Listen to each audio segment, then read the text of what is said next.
तो नमस्कार सभी मेरे प्यारे दोस्तों, आज का पॉइंट है असली बने। तो मेरे पास पुस्तक है स्वयं की आवाज़, तो मैं उसको पढ़ रहा हूँ। कुछ लोग ये कह रहे हैं आप ये पढ़ रहे हैं, क्या मतलब है?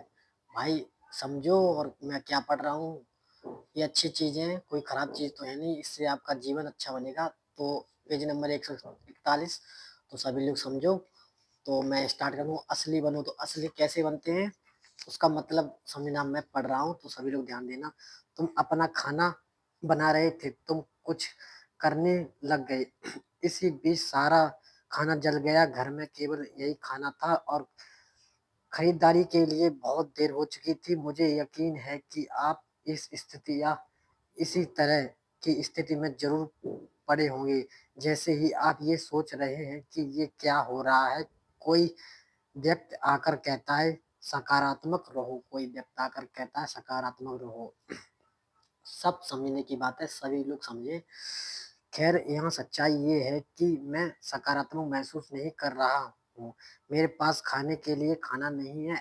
ऐसे में मुझे यथार्थवादी होना है, सकारात्मक नहीं। यह बात मुझे इस निष्कर्ष पर लाती है कि आंतरिक शांति आंतरिक शांति से मिलने वाला सुकून और इस दिन में मुझे संयोजक रखने की ज़रूरत है।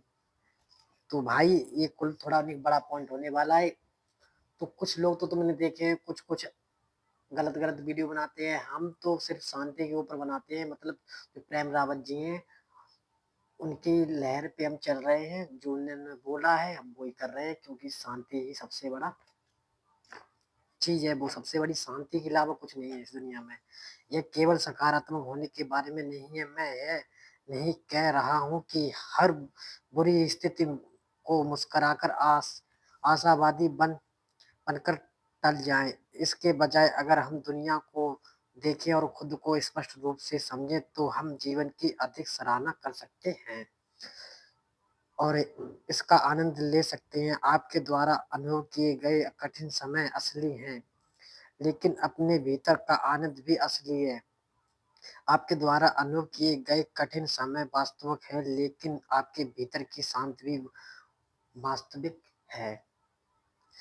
सचेत रूप से जीने का अर्थ आपके आसपास दुनिया में और आपके अंदर की दुनिया में किसी भी स्थिति के बारे में जितना संभव हो उतना यथार्थवादी होना।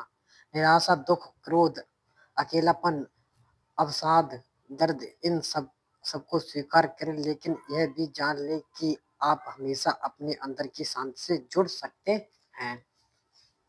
सब चीज़ हो सकती है, पर शांत जो है वो तुम्हारे अंदर है, तो उसमें तुम आप जुड़ सकते हैं। कोई चीज़ कितनी भी परिस्थिति आ जाए तो सब सब चीज़ हो जाती है, क्योंकि शांति बिल्कुल तुम्हारे अंदर महसूस करो तो आपको महसूस ज़रूर होगा।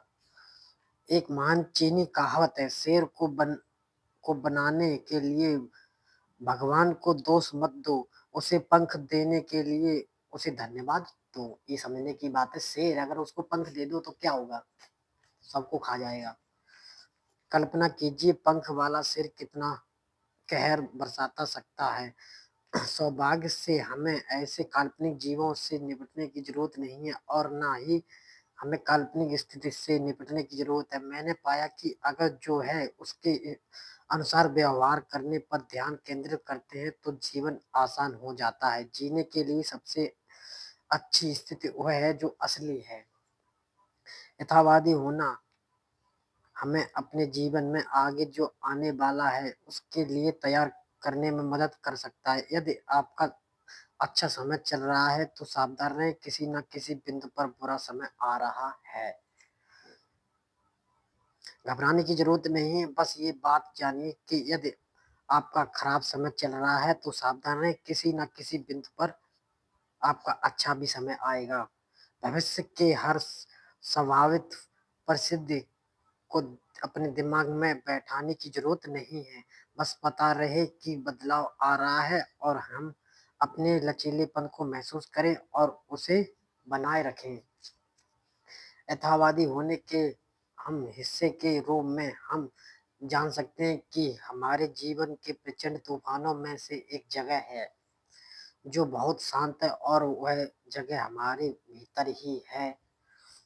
यही है जो मैं जानता हूँ, मैं दोनों ही स्थितियों में अपने भीतर शांति से रह सकता हूँ। सुंदर क्षणों में भी और बहुत खराब क्षणों में भी मैं हमेशा हमेशा के लिए जीवन के तूफानों से ना तो बच सकता हूँ और ना ही बाहर आ सकता हूँ, परंतु अपने भीतर एक शांत स्थान है पर जा सकता हूँ।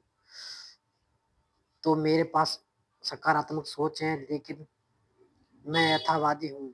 जब मैं जब मैं विमान चलाता हूँ, मैं हमेशा अतिरिक्त ईंधन रखता हूँ। जब आप उड़ाना सीख रहे होते हैं, तो आप यह सलाह सुनते हैं, आपातकाल में आपके लिए 3 चीज़ें बेकार हैं। आपके पीछे का रनवे, आपके ऊपर आकाश और ट्रक में ईंधन।